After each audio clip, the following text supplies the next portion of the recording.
I'm Avonlea. This is part 2 of how to draw a portrait. So the first part was last week. It was how to start a portrait. And this week we are talking about how to complete it. So she looks really funny right now. I want you to look at what I'm doing. So I'm still using my H pencil. There it is.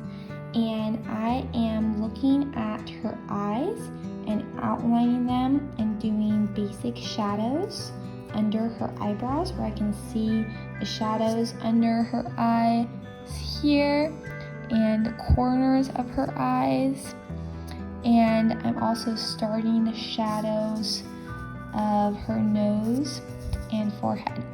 This is all with an H. You're going to use a B afterward and start going like this, doing little circles for the skin and blending with your finger or tortillon.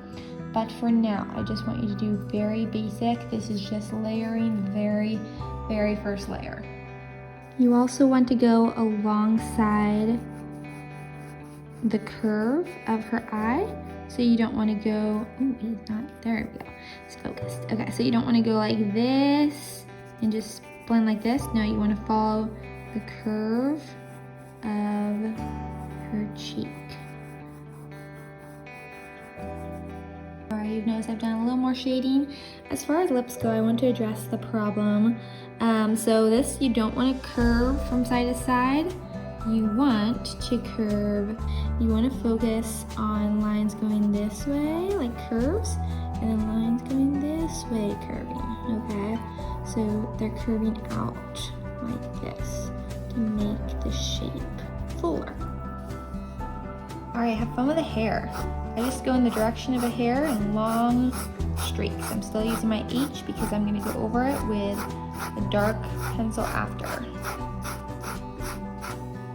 I'm just filling in that shadow part of her face right now with the H. I'm just gonna make it kind of dark. I'm going still in strokes that are reflective of her skin coming down.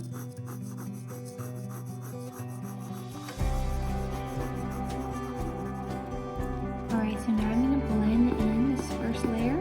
I'm going the direction of the strokes as well. So my finger is constantly going to be changing. And it's okay if it goes out into the white area. I can totally erase it. You can totally erase it.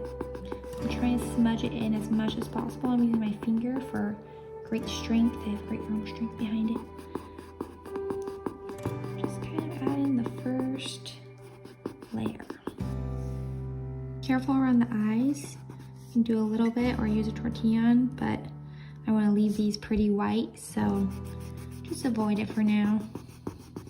All right, so now I have my sharpened 6B pencil, and that's what I'm going to do to get in more of the contrast.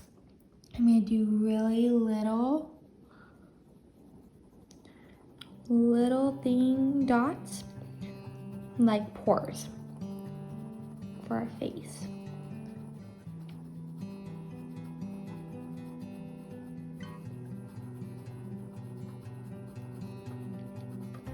You're going to do that everywhere where you see that is that dark. Also, you can let less pressure, put less pressure on it, and that's what it looks like, a little, not as dark, or you can do more pressure. I don't want to do too much on this, but you can do a lot more pressure with your hand to get it darker. Looks kind of weird, huh? Okay, I'm going to also show you. Where's my tortillon? Ah, there it is. All right, with this tortillon, I'm gonna go little circles as well. Make it nice and dark. You can go outside of the circle too, kind of blend it outward. And that makes a nice smooth transition from the really dark into the light if you just go back and forth. Still little circles.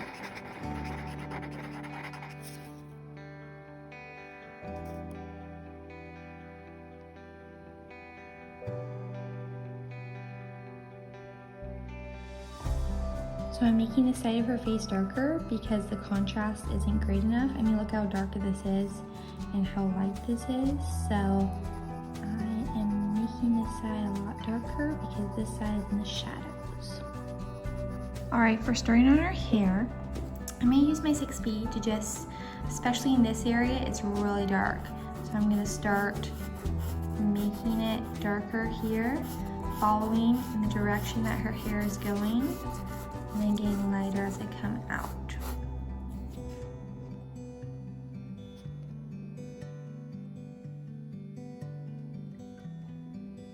Alright, so I've already been working on this for quite some time, but as with the pot, I'm doing an H pencil.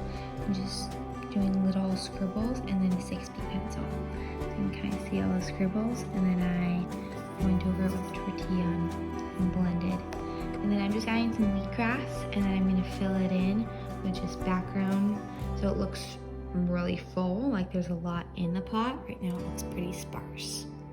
So as far as plants go, so I put in my big ones, and then you want to start doing some little ones behind it so it gives it a fuller look if it's not all just forefront. But plants, they kind of stick together and they have some in the background, so you're kind of just putting in these shapes that you can't see a lot of. You can try to bring the stem down, and then you grab your tortillon. You're just gonna blend that in so it's in the background. And you can always add a little, some more dark after you blend. There you go. So this pot I wanted to make look more smooth, so I did linear strokes and then blended it.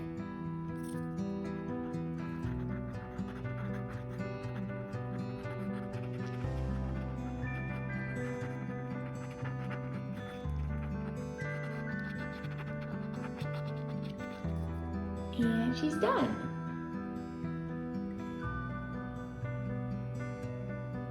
So my story with her is that she's looking for a plant in a plant shop. So there's all these racks of plants, and she's looking for one or looking through one, however you want to think of the story. So what's your story gonna be about your person and the plants?